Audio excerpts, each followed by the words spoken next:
Morning. We're excited to be back in Polk County. We got a great announcement today.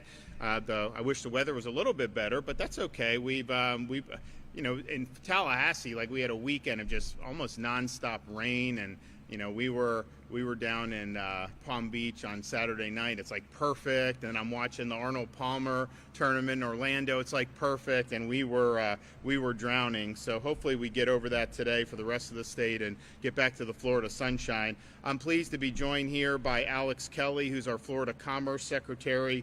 We also have President of the Winter Haven Economic Development Council, Bruce Lyon. We have our Mayor, Nathaniel Birdsong. Thank you for being here. Appreciate it. Mayor Pro Tem Brian Yates, I appreciate you for being here. Then we also have a number of Winter Haven City Commissioners, and I think we've got Polk State College and Polly. Are you guys here? Yeah, so okay, good. Well, welcome. Thanks for being here. So we have really led the nation in a variety of issues, but one of the things we've been ranked number one in recent years is our economy. If you look at our economy since 2019 when I took office, it's grown by over 30%, which is twice of what the U.S. economy has grown by over that period of time, and we're number one in economic growth amongst sizable states. I think Idaho may be a little bit more than us, but Idaho has less people than Polk County does, so it's a little bit different comparison when you're talking, and I love Idaho, but it's just not the same as comparing to a mature economy. So we've been able to do that, really drive a lot of growth, a lot of investment. Certainly when COVID was here, I think our approach was much more rational. It drove a lot of people and attracted a lot of people to want to come. There were a lot of people that really weren't able to even operate appropriately in some of these other states. And it's got to the point where they used to have governors would go around the country, hey, come to our state, do this, do that, and everything. We got to the point where a lot of these governors or a lot of these business guys are just calling, hey, we want to let the governor know we want to come to Florida. We look forward, well, what do you need? No, nothing. We're set. We just want to do it. So we've created a lot of, I think, great opportunities. And so I think it's both CNBC and U.S. News World Report have ranked us number one in economy the last 2 years. Our economy overall, I think when I became governor, I think it was a little over $1 trillion. For our total economy in Florida. Now it's about $1.6 trillion. And if we were our own country, I think we'd be like 13th or 14th largest economy in the entire world. We have been the fastest growing state over the last 4 or 5 years. We are number one in new business formation since 2019. We've had 3.4 million new businesses formed and 370,000 just in the last year.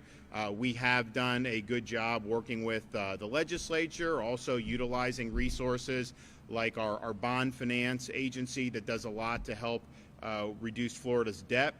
We have a AAA credit rating from all the rating agencies, and for the 50th month in a row, our unemployment rate is lower than the nation's as a whole. We have added jobs in 52 of the last 56 months since May of 2020. And over the year-over-year private sector job growth rate has exceeded the national average for 40 consecutive months. Of course, we have a strong climate. We actually want people to be successful here. We're not trying to regulate people to death and certainly not try to tax people to death. We have one of the lowest state tax burdens in America with no income tax. And we're always looking at ways to do different types of tax relief. We've done many billions of dollars since 2019. Sometimes it'll be things like a tax holiday. I mean, this year we're proposing marine fuel tax holiday to help our boaters and fishermen, Second Amendment tax holiday for those items. And we do back to school, disaster prep. All these different things are what we traditionally do. But we've also done things like permanently eliminate sales tax on baby items. And so parents welcoming a new baby into the world can buy diapers tax-free, can buy all this stuff that's so important tax-free, which can be very expensive. We're looking at ways to continue to do it. When you don't have income tax, that's good, but then it's harder to cut taxes because if you had an income tax, you just cut the tax rate and say, hey, we cut taxes. So we don't. So we're looking at, okay, those eliminate sales tax on some of those. What else can we do? one of the things we're hoping to see done with the legislature, we're the only state in the country that taxes business rent. And so it's kind of a relic from a bygone era. It doesn't make a lot of sense. It does bring in revenue, but quite frankly, I think that the gains in the economy would be better anyways. So we've reduced the business rent tax a number of times over the last several years, and it's time really to just eliminate it entirely. And I think that would be really good for the economy. I think it would be sound fiscally as well. And we're in a position to do that. We've been running major budget surpluses, certainly over the last 4 years.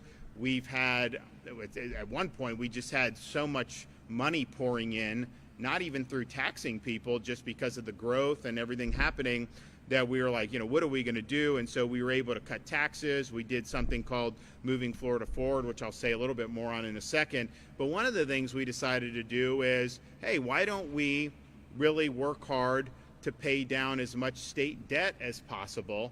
So if you look at, we just celebrated our 180th anniversary as a state a couple weeks ago.